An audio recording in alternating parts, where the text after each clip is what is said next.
You're standing in the checkout line at Target on a Tuesday evening, 8:47 p.m. Fluorescent lights hum overhead.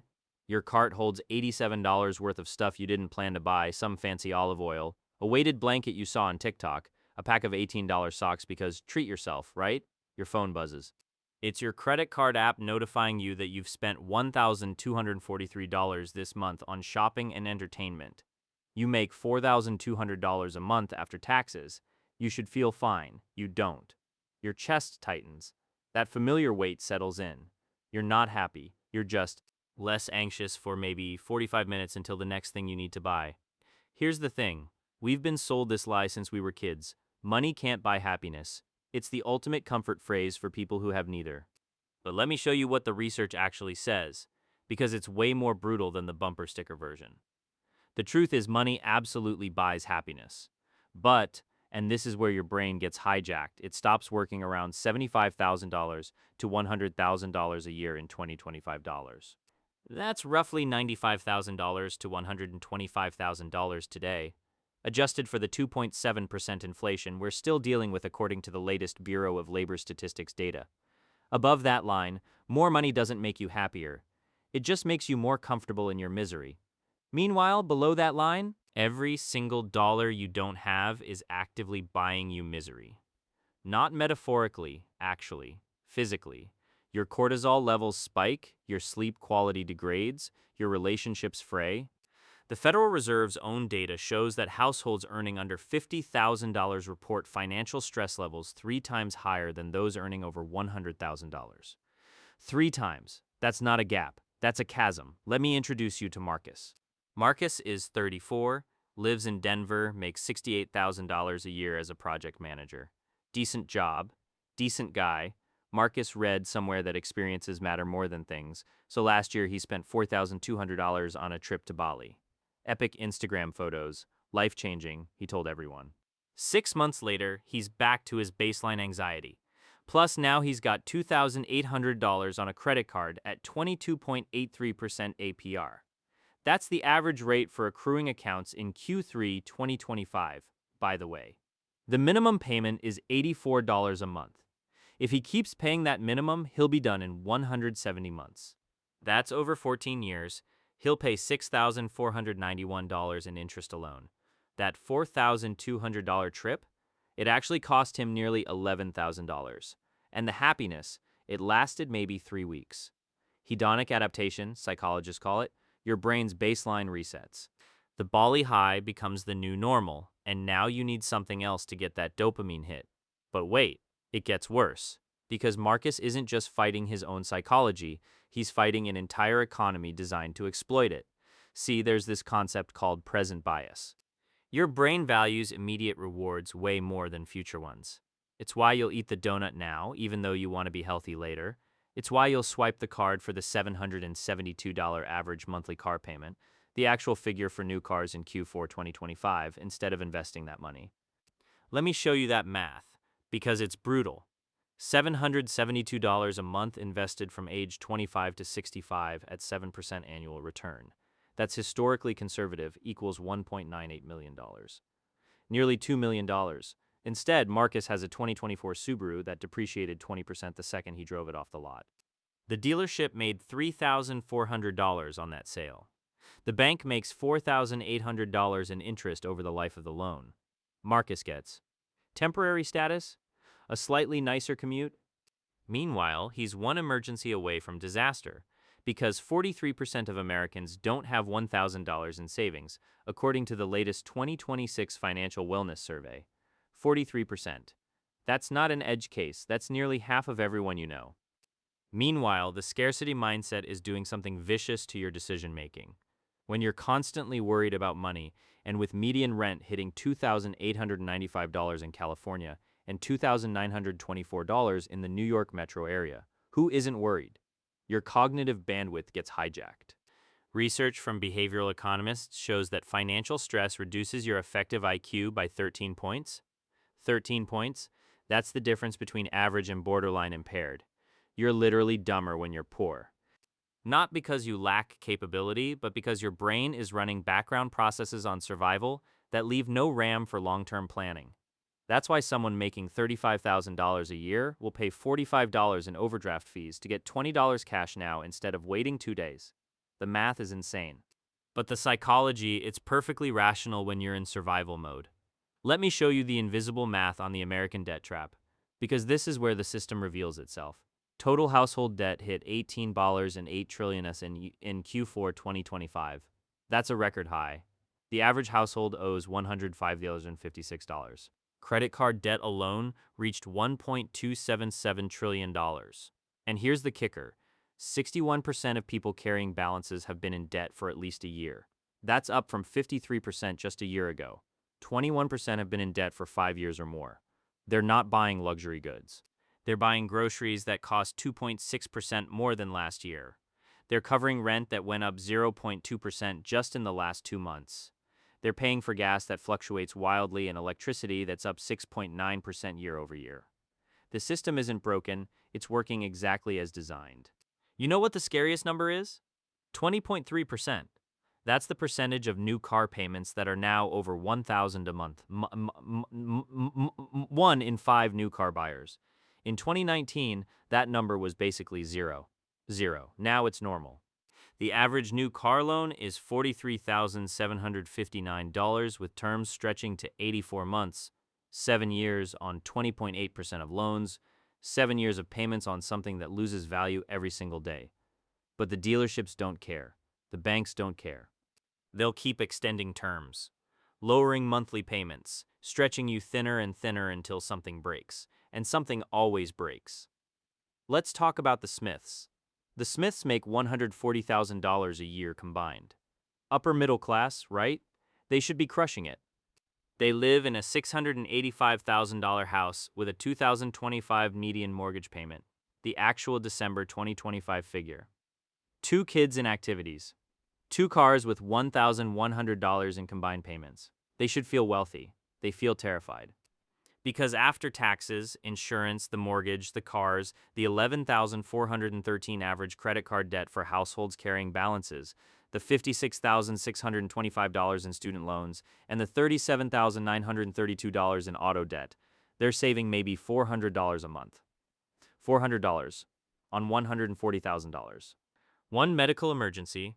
Healthcare costs rose 3.2% last year, and they're underwater. They're not living paycheck to paycheck because they're irresponsible.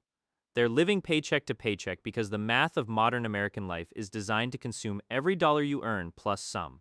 But here's where it gets really dark. The buy now, pay later companies. Klarna, Afterpay, Affirm. These aren't helping you budget. They're exploiting your present bias with surgical precision. The average BNPL user makes 4 purchases a month. 4, they're not buying houses. They're buying $80 shoes and 120 jackets and splitting it into 4 payments because it's only $20. But 4 purchases at $80 each is $320 a month. That's $3,840 a year. Invested at 7% over 30 years, $368,000. Nearly $400,000 for the privilege of getting your serotonin hit 2 weeks earlier. And when people miss payments, and 38% of millennials tapped their emergency savings in the last year. So yeah, they miss payments. The late fees and interest kick in. The house always wins. I want you to understand something about hedonic adaptation because this is the trap that keeps you running. Your brain has a baseline happiness level, kind of like a thermostat. When something good happens, new car promotion, fancy dinner, you get a spike. But within weeks, maybe months, you're back to baseline. So you need another hit. Bigger car, better promotion, fancier dinner. It's the hedonic treadmill, and you're running faster and faster just to stay in place. Meanwhile, the things that actually sustainably increase happiness, strong relationships, sense of purpose, physical health, financial security get neglected because they don't give you that immediate dopamine rush. You can't post "paid off my emergency fund" on Instagram and get the same likes as "check out my new truck." The data on this is unambiguous. The Harvard study of adult development, running for 85 years, found that relationships are the strongest predictor of happiness. Not money, not status. Not stuff, relationships, but building relationships takes time and presence and emotional availability. Buying a new iPhone takes 15 minutes in Apple Pay. Guess which one your brain chooses when you're stressed and cognitively depleted from financial anxiety? Let me show you the escape route, because I'm not here to just depress you. I'm here to give you the knowledge you can't unignore. The research on what actually works is surprisingly clear, and it starts with understanding that your brain is not your friend when it comes to money. It's an evolved organ optimized for immediate survival in an environment that hasn't existed for 10,000 years. You have to hack it. First, automation behavioral economists call this a commitment device. You know how you never forget to pay Netflix, but you forget to save? That's present bias. The solution is to make saving automatic. The second your paycheck hits, money moves to savings, before you see it, before your brain can spend it. Research shows automatic savings increases rates by 82%. 82%. Not because people are more disciplined, but because they removed the decision point. The decision is where you lose. Second, the 48-hour rule. Any non-essential purchase over $50, you wait 48 hours. Not because you're punishing yourself, but because you're letting your prefrontal cortex catch up to your amygdala. That weighted blanket in your Target cart? In 48 hours, the urgency fades. Maybe you still want it, but maybe you realize you have 3 blankets at home. The average American makes $5,400 a year in impulse purchases. That's $450 a month. Cut that by half with a simple waiting period, and you've got $2,700 a year. Invested over 20 years, $111,000. For doing literally nothing except waiting. Third, calculate the true cost, not the sticker price.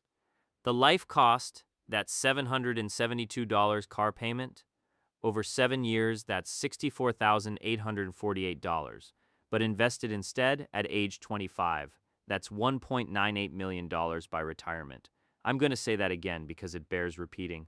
$1.98 million. For one decision, one choice between a new car smell and generational wealth. But we don't see it because the system doesn't want us to see it. They want us to see the monthly payment, only $772. It's not only anything, it's your future. Fourth, and this is the hard one, you have to opt out of the comparison game. Social media has weaponized social comparison. You're not just keeping up with the Joneses anymore, you're keeping up with algorithms showing you the highlight reels of thousands of Joneses, many of whom are in debt up to their eyeballs to create those highlights. Remember, the average household has $105,056 in debt. That influencer with the Range Rover and the designer bags? Probably leveraged to the hilt. The Federal Reserve data shows that 24% of Americans have no emergency savings. None. Zero. Yet everyone's posting about their brunches and their vacations like it's normal. It's not normal. It's a collective delusion funded by 22.83% APR. Here's the thing about the money happiness curve that nobody talks about. Below that $75,000 to $100,000 threshold, every dollar genuinely improves your life. It reduces stress. It buys security. It allows you to handle emergencies without panic. It lets you say yes to experiences that build relationships. But above that line, the game changes completely. Now you're not buying happiness, you're buying status. And status is a zero-sum game. For every winner, there's a loser. For every person feeling superior in their new BMW, there's someone feeling inferior in their used Honda. It's a trap, a golden cage. The research on this is brutal. Studies show that people who prioritize material goals report lower life satisfaction, more anxiety, and fewer positive emotions. Even when they achieve those goals, especially when they achieve those goals, because then they need new goals. Bigger goals, it's the treadmill. Meanwhile, people who prioritize intrinsic goals, personal growth, relationships, community contribution, report sustained well-being that doesn't fade. But intrinsic goals are hard, they take time, they don't photograph well. You can't flex community service on Instagram. I want to tell you about Person A and Person B. Person A makes $85,000 a year, drives a 2018 Honda Civic that's paid off, rents a modest apartment for $1,400 a month, maxes out their 401k match, has 6 months of expenses saved, and spends their weekends hiking with friends and volunteering at an animal shelter. Person B makes $140,000 a year, drives a $68,000 truck with a $950 payment, has a $3,200 mortgage on a house that's too big, carries $18,000 in credit card debt, has $800 in savings, and spends their weekends working side gigs to cover the payments and shopping to cope with the stress. Who's happier? The research is clear, it's person A, by a mile. Not because money doesn't matter, but because person A has what psychologists call financial slack, breathing room, cognitive space, the ability to handle surprises without catastrophe. Person B is in what researchers call tunnel vision, all mental resources consumed by immediate financial threats, leaving nothing for long-term planning or present moment enjoyment. Person B makes $55,000 more and is significantly less happy. This isn't theory. This is data from thousands of studies. The brutal truth is that most of us are living like person B because the system rewards it. The system says buy the house, buy the car, upgrade the phone, take the trip, finance it all, pay monthly, keep working, keep consuming, keep the economy growing. Your stress is GDP positive. Your anxiety is someone else's profit margin. The credit card companies made $1.277 trillion in balances last year. They don't want you to pay it off. They want you to pay the minimum forever. That's the business model. But here's what you can do right now, today. You can decide to opt out, not out of the economy. Let's be real, you need money to live, but out of the psychological trap, out of the hedonic treadmill, out of the status game that nobody actually wins. Start with your numbers, not your feelings about your numbers. The actual numbers. How much do you make? How much do you owe? At what interest rates? What's your net worth? Most people can't answer these questions because looking is painful. But the research on financial therapy is clear. Awareness precedes change. You can't fix what you won't face. The average credit card debt is $6,523. If that's you, at 22.83% APR, paying minimums, you're looking at 170 months and $6,491 in interest. But if you put an extra $200 a month toward it, you're done in 32 months. 3 years instead of 14. You save $4,800 in interest. That's real money. That's choices. That's freedom. Then automate. Set up the transfers. Make the 401k contribution automatic. Make the savings automatic. Make the debt payment automatic. Remove the decision points where your present biased brain sabotages your future self. Research shows this is the single most effective intervention for building wealth. Not budgeting apps, not financial advisors, automation. Next, define your enough, not your maximum you're enough, the amount where more money doesn't buy more happiness.